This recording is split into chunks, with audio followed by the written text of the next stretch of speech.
हमारे concept booster series में आज हम बात करने वाले हैं मैट्रिसेस की। सिर्फ मैट्रिसेस, डिटरमिनेंट्स नहीं। लेकिन उससे पहले अगर अभी तक आपने मेरे पुराने वीडियोस नहीं देखे हैं कंसेप्ट बूस्टर्स के, तो जाओ देख लो, इधर आई बटन पे मिल जाएंगे। और फुल डिटेल्ड वन शॉट देखना है कि क्वेश्चंस किस तरीके से करने हैं, उसका भी लिंक आपको डिस्क्रिप्शन में मिल जाएगा। तो चलिए बिना किसी देरी के शुरू करते हैं इसको, मैट्रिसेस को। मैट्रिक्स होती क्या है? जैसे आपको पता है, it's a ordered rectangular array, और स्क्वायर भी एक तरीके का रेक्टेंगल होता है, ये बात आपको पता होना चाहिए। अब it consist of numbers, real और कॉम्प्लेक्स, कुछ भी हो सकता है, मतलब जो भी इसके अंदर है ये रियल नंबर भी हो सकता है और कॉम्प्लेक्स नंबर भी हो सकता है, और functions which are known as elements. तो हर एक वैल्यू यहां पे ये एलिमेंट कहलाएगी। It is denoted by the upper case letter A B C. तो matrix in general capital letter से ही हम डिनोट करते हैं, उसके एलिमेंट स्मॉल लेटर से डिनोट करते हैं। Here in matrix A depicted above, अरे ब्ला ब्ला ब्ला समझ लो, और यहाँ पे स्क्वायर ब्रैकेट्स के अंदर वैल्यूज रखते हैं। कई बार मैट्रिक्स को ऐसे भी लिखा जा सकता है, तो इसमें मैं सोच रहा कि मैट्रिक्स नहीं है, this is again a matrix. तो आप स्क्वायर ब्रैकेट्स के साथ भी लिख सकते हो, या पेरेंथेसिस या डबल वर्टिकल बार्स के साथ भी लिखा जा सकता है। मतलब कि लो भाई 1 2 3 4 ये भी क्या है, ये मैट्रिक्स कहलाएगी। तो आई होप दिस इज क्लियर, कुछ नया सीखा आपने। अब कुछ बातें हैं। A matrix having m rows and n columns is a matrix of order m cross n. Read as m by n matrix, a matrix A of order m by n is depicted as this value. तो अगर matrix A लिखा है और m और n लिखा है, इसका मतलब इसमें m rows और n columns हैं, और ij बेसिकली वो पोजीशन वैल्यूज हैं जो उस पे पॉइंट पे होती हैं। ij मतलब कौन सा रो और कौन सा column respectively. In general aij means element like in the ith row and jth column. मैंने ऑलरेडी आपको एक्सप्लेन कर दिया। Number of elements in the matrix is given as m cross n। तो कितने एलिमेंट्स इसके अंदर मौजूद हैं? m into n। ठीक है, तो अगर आपसे बोला जाए कि एक मैट्रिक्स है लेट्स से A, जिसमें 4 क्रॉस 2 एलिमेंट्स हैं, या टोटल 8 एलिमेंट्स हैं, टोटल आपके पास 8 एलिमेंट्स हैं, इसमें कितनी मैट्रिसेस फॉर्म कर सकते हो? तो तुम बोलोगे हम 1 क्रॉस 8 की फॉर्म कर सकते हैं, और 8 क्रॉस 1 की भी कर सकते हैं, 2 क्रॉस 4 की कर सकते हैं, 4 क्रॉस 2 की कर सकते हैं। इसके अलावा कुछ और नहीं बनेगा, because it should be a natural number. तो ये 4 टाइप की मैट्रिसेस आपकी फॉर्म हो सकती हैं। अब टाइप्स ऑफ मैट्रिसेस की बात करेंगे, यही समझना होता है, तो आपको इसी का रिवीजन दे रहा हूं। कॉलम मैट्रिक्स वो मैट्रिक्स होती है इसमें सिर्फ और सिर्फ एक कॉलम होता है, आपके सामने देखो, देख सकते हो, इसकी जनरल नोटेशन है m क्रॉस 1। ठीक है, कॉलम मैट्रिक्स के लिए m क्रॉस 1 लिखते हैं, remember this thing. Row matrix के लिए एक मैट्रिक्स जिसमें सिर्फ एक ही रो होती है, एनी नंबर ऑफ कॉलम्स, इसको हम लिखते हैं एज 1 क्रॉस n। उसके बाद आती है स्क्वायर मैट्रिक्स, जिसके number of rose and number of columns बराबर हैं, वो कहलाती है स्क्वायर मैट्रिक्स। और इसको हम कहते हैं एक ऑर्डर m या ऑर्डर n, जनरली हम n का यूज यहां पे करते हैं। Square matrix of order n, जैसे यहां 3 क्रॉस 3 का स्क्वायर मैट्रिक्स आपको दिया है, क्वेश्चन जैसे 3 क्रॉस 3 के ही आएंगे। अब आगे बढ़ने से पहले आपको अगर ये सारे नोट्स चाहिए, तो आपको क्या करना है, आपको मेरा ऐप डाउनलोड करना है। अगर आप एंड्रॉइड यूजर हो तो जेनेट सर्च करो प्ले स्टोर पे, अगर iOS यूजर हो तो आपको प्ले ऐप स्टोर पे जाके माय इंस्टीट्यूट सर्च करना है, और इस कोड का यूज करना है TKSHMF। ओके, तो ये है भाई तरीके, आप मेरे ऐप को डाउनलोड कर सकते हो। अब बात करते हैं हम डायगोनल मैट्रिक्स की। एक ऐसी मैट्रिक्स जिसके सारे एलिमेंट जीरो हों एक्सेप्ट फॉर द डायगोनल। क्या ये सही बात है डायगोनल मैट्रिक्स की? नहीं। बात को बड़े गौर से समझना है, बहुत ध्यान से समझना है। हमसे ये बोला गया कि aij has to be zero, ये कंपलसरी है, लेकिन डायगोनल जीरो नहीं होगा, ये कहीं नहीं लिखा है। तो अगर डायगोनल मैट्रिक्स आपको बनानी है, अगर मान लो कि यहां पे एक जीरो भी आ गया, this is still a diagonal matrix. Remember this, diagonal matrix is not defined by the numbers in this diagonal. Diagonal matrix is defined by the number outside the diagonal which has to be zero. ये बात बड़ी important है। Also there are more notation specifically used for diagonal matrices. जैसे कि इसी matrix को, जैसे 2 5 4 matrix diagonal matrix लिखा है, तो हम ऐसे डायग करके 2 5 4 दे सकते हैं इन अ पेरेंथेसिस और अ स्क्वायर ब्रैकेट, डायग करके 2 5 4। It means exactly the same thing as this matrix. बात समझ में आ गई?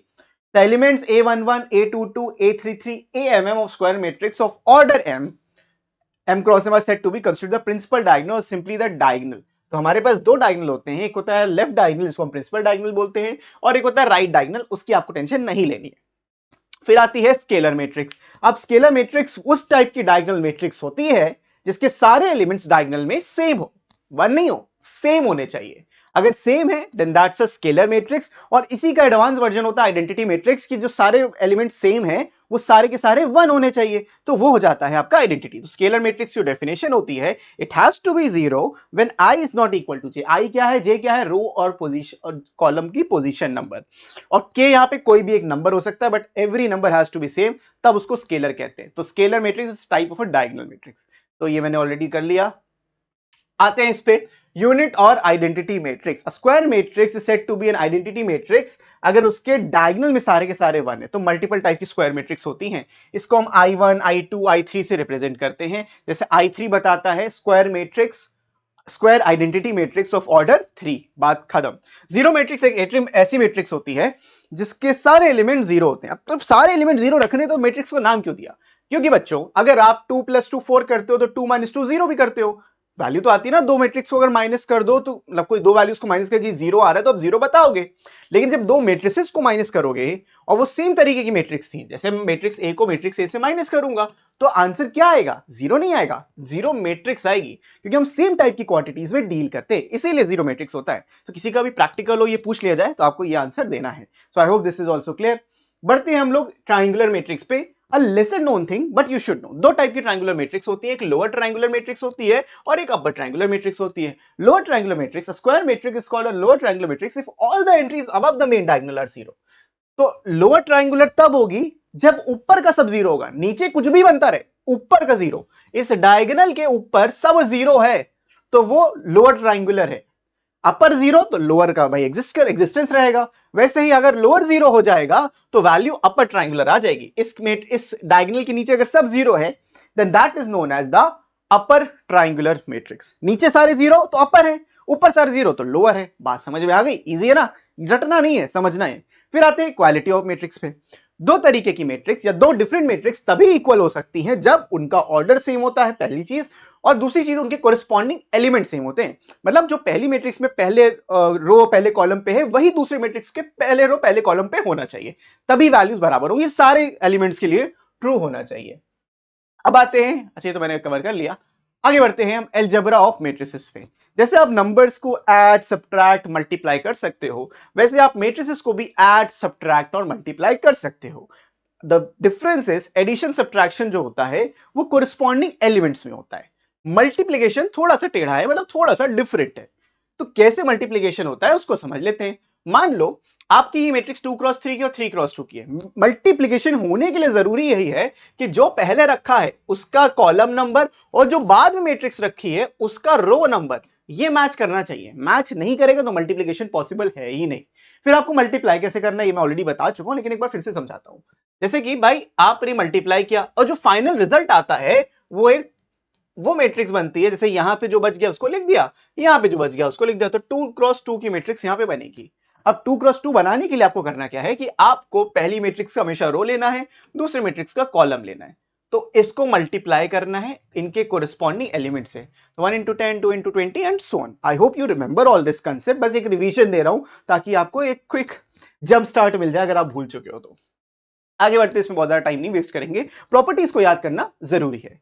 इन the product A B, A is called the prefactor. अब बच्चों जब हमारे पास असर्शन रीजन के क्वेश्चंस आते हैं, जो कॉम्पिटेंसी बेस्ड क्वेश्चंस आते हैं, उनको कैसे डील करोगे? ऐसे डील करोगे जब आपको थ्योरी पता होगी। In the product A B, A is called the prefactor and B is called the post factor. आपको नहीं भी खैर पता होता तो आप थोड़ा तो दिमाग लगा ही लेते, जो पहले आता है वो प्री है, जो बाद में आता है वो पोस्ट है। If two matrices A and B such that AB is possible, then it is not necessary that the product BA is also possible. ये इंपॉर्टेंट है। अगर AB पॉसिबल है इसका मतलब ये नहीं कि BA भी पॉसिबल हो जाएगा। That depends on the order of the matrix. If A is n cross n matrix and both AB and BA are well defined, then B will be n cross m matrix. अगर A m cross n है और AB BA दोनों defined है तो B को n cross m होना पड़ेगा ताकि A पहले आए या B पहले आए उससे फर्क ना पड़े, मल्टीप्लीकेशन हो जाए। If A is an n cross n matrix and In be the unit matrix, then order, ये बड़ा इंपॉर्टेंट प्रॉपर्टी हो जाता है मल्टीप्लिकेशन में और आगे आप इसको यूज भी करोगे। अगर आप आइडेंटिटी मैट्रिक्स को किसी मैट्रिक्स से मल्टीप्लाई करो या आइडेंटिटी पहले बाद में मैट्रिक्स, आंसर हमेशा सेम आता है। कहने का मतलब चाहे आप जितनी बार आइडेंटिटी मैट्रिक्स से मल्टीप्लाई करो मैट्रिक्स पे फर्क नहीं पड़ता है। मैट्रिक्स मल्टीप्लिकेशन इज एसोसिएटिव, मतलब अगर आप एबीसी करो या एबी को करके फिर सी से मल्टीप्लाई करो, answer will be the same. Matrix multiplication is distributive over the addition, मतलब कि अगर आप b प्लस सी एड करके a से मल्टीप्लाई करो, जो समझदारी होगी, रादर देन ए बी और ए सी को अलग मल्टीप्लाई करो। कभी भी ऐसा क्वेश्चन आए, they will ask you find A B plus A C, आप ए कॉमन लेके b प्लस सी करना, उसके बाद a से मल्टीप्लाई करना, because this will hold true. तो distribution holds true over addition. Matrix multiplication is not commutative, ये पुराने पॉइंट को बाद से रिआइट्रेट कर रहा है कि हाँ भाई ये पॉसिबल है ही नहीं। ओके तो ये थे मल्टीप्लिकेशन की पॉसिबिलिटीज, ये आपको पता है, इसमें हम ज्यादा फोकस नहीं करेंगे। अगर एक मैट्रिक्स थी 2 - 4 5 6, अगर उसको आप 3 से मल्टीप्लाई करोगे तो वो 3 हर एक एलिमेंट से मल्टीप्लाई हो जाएगा, जो आपको यहाँ पे दिख भी रहा होगा। बरोबर, कोई इसमें दिक्कत वाली बात नहीं है। अब आगे बढ़ते हैं, जल्दी से ट्रांसपोज को समझते हैं। इसमें बच्चे बहुत गलती करते हैं, पता नहीं क्यों करते हैं, इसमें गलती करने लायक कुछ ऐसा है नहीं। ट्रांसपोज का मतलब ये होता है कि रो को कॉलम में बदलना, अपने आप कॉलम रो में बदल जाएगा। तुम दोनों चीजें साथ में लेके चलते ही क्यों हो? इधर टेक रो और टेक कॉलम, मैं रो लेके चलता हूं, कॉलम बन जाता है। देखो कैसे, ये पहली रो थी, लोग पलट दिया, पहला कॉलम बना दिया। ये दूसरी रो थी, ये दूसरा कॉलम बन गया। तो अपने आप जो कॉलम्स थे वो रो बनते चले गए। तो आपको एक जगह फोकस करना है, दो जगह क्यों भाई जाते हो? एक पे फोकस करके रहना चाहिए। दो पे जाओगे ना, इधर के रहोगे ना उधर के रहोगे, कहते हैं ना घर का ना घाट का, तो वो नहीं बनना। अपने को एक जगह पे फोकस करके रखना है, अपनी सारी एनर्जी एक जगह पे रखनी है। So I hope this is clear, समझ में तुमको आ गई होगी मेरी बात। आगे बढ़ते हैं। ट्रांसपोज के बाद कुछ प्रॉपर्टीज होती है ट्रांसपोज की, वो हमें जानना बहुत जरूरी है। Very very important properties of transpose of matrices. अगर आप करोगे a प्लस बी का होल ट्रांसपोज, तो आपको a transpose plus B transpose मिल जाएगा। अगर आप किसी भी मैट्रिक्स को ट्रांसपोज करके उसको दोबारा से ट्रांसपोज कर दो, तो ओरिजिनल वाली वापस आ जाएगी, है ना। तो इसमें हम जाएंगे डिटेल में, नहीं जाएंगे ना। ऐप पे जा सकते, यूट्यूब पे नहीं जा सकते। कि ए का होल ट्रांसपोज करोगे तो नंबर नहीं पलटता। ये बच्चों को मैंने बहुत गलती करके देखा है कि भाई उनको बोला गया 2a का ट्रांसपोज करो, बच्चे वहां 1/2 करके ए ट्रांसपोज लगाते। क्यों? आपको ट्रांसपोज मैट्रिसेस पे लगाना है, इस पे नहीं, ये गलत है। अगर आपसे बोला गया 2a का होल ट्रांसपोज, तो आप 2 को अलग रखोगे और a ट्रांसपोज को अलग रखोगे, मिक्स नहीं करना होता है चीजों को, करेक्ट। फिर आते हैं very very important third and fourth property पे। अगर आपसे बोला गया है ए बी का होल ट्रांसपोज, ये बहुत इंपॉर्टेंट प्रॉपर्टी है। हम ट्रांसपोज को ऐसे अपोस्ट्रोफी से भी लिखते हैं, तो ये बन जाएगा B transpose into A transpose. Position बदल जाती है, याद रखना। Same for inverse, same for transpose. Inverse हम डिटर्मिनेंट्स में पढ़ेंगे, परेशान नहीं होना। आगे बढ़ते हैं, आगे बढ़ते हैं।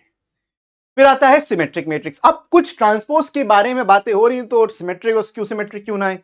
तो ये हमारा बेसिकली आखिरी टॉपिक होता है मैट्रिसेस में। इसका डिटर्मिनेंट्स है अलग से, वो हम ऑलरेडी उसको कवर करेंगे, परेशान मत होइए। लेकिन सिमेट्रिक मैट्रिक्स क्या होती है? एक स्क्वायर मैट्रिक्स होती है।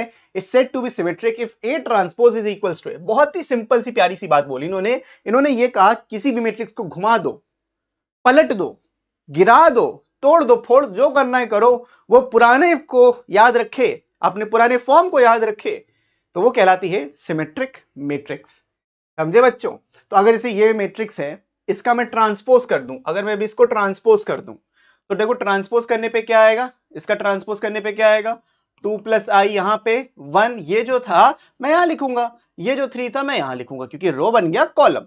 अब जो दूसरी रो थी उसको कॉलम बनाएंगे, तो 1 2 3 + 2i, ठीक है। ये यहां पे लिखा, ये यहां पे लिखा, ये यहां लिखा। अब आखिरी में क्या है, 3 + 2i और 4।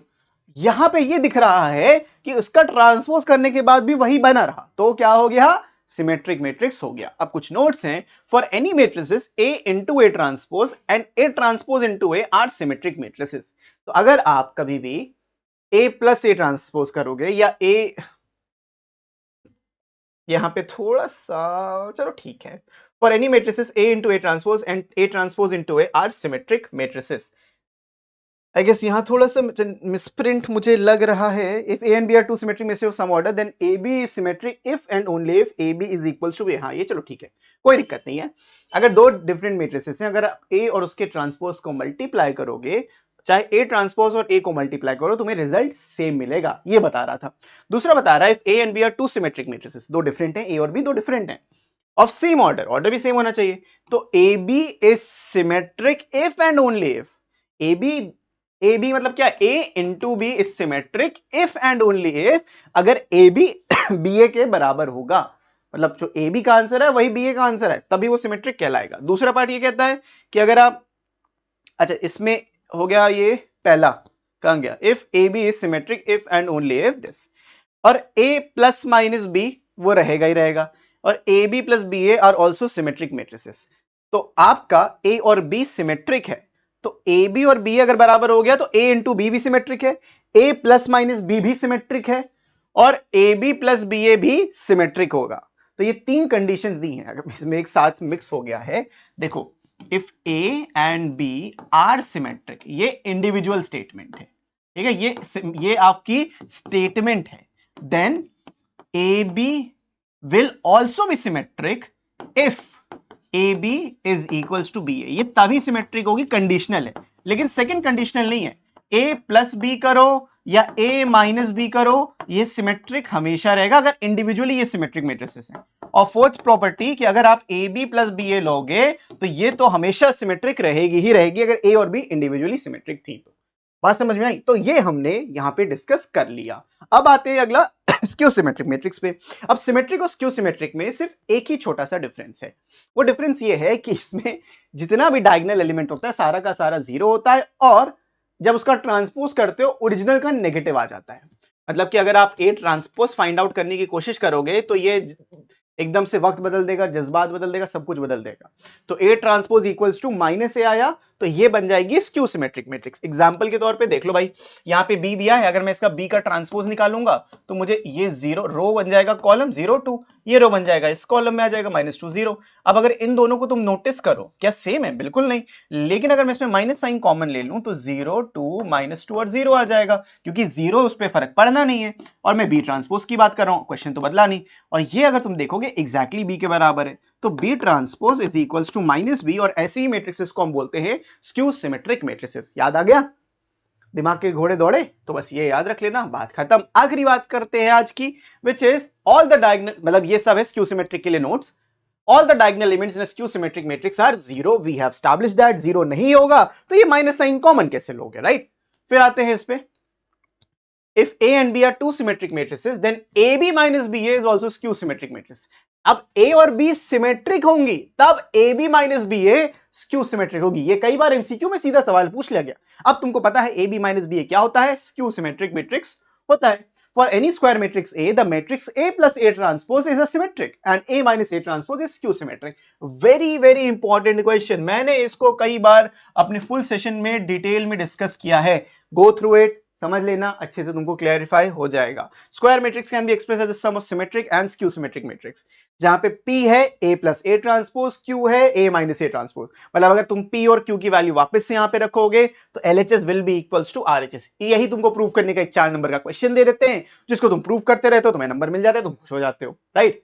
तो हमें खुशी बनाए रखनी है, और इसी के साथ हमने मैट्रिसेस चैप्टर को कर लिया है खत्म। तो खुशी की लहरें दौड़ा ली जाए, मैट्रिसेस खत्म हो चुका है। कल हम बात कर लेंगे डिटर्मिनेंट्स की, और ऐसे ही करते करते 12 चैप्टर्स हम 12 दिन में निपटाने वाले हैं। पीवाईक्यू सीरीज के चक्कर में थोड़ा सा डिले हो गया, बट ठीक है, this will be done before 10th of January. तो बच्चों, इस वीडियो के लिए इतना ही। मैं मिलता हूं आपसे नेक्स्ट वीडियो में, तब तक के लिए keep practising, keep learning, take care and bye bye.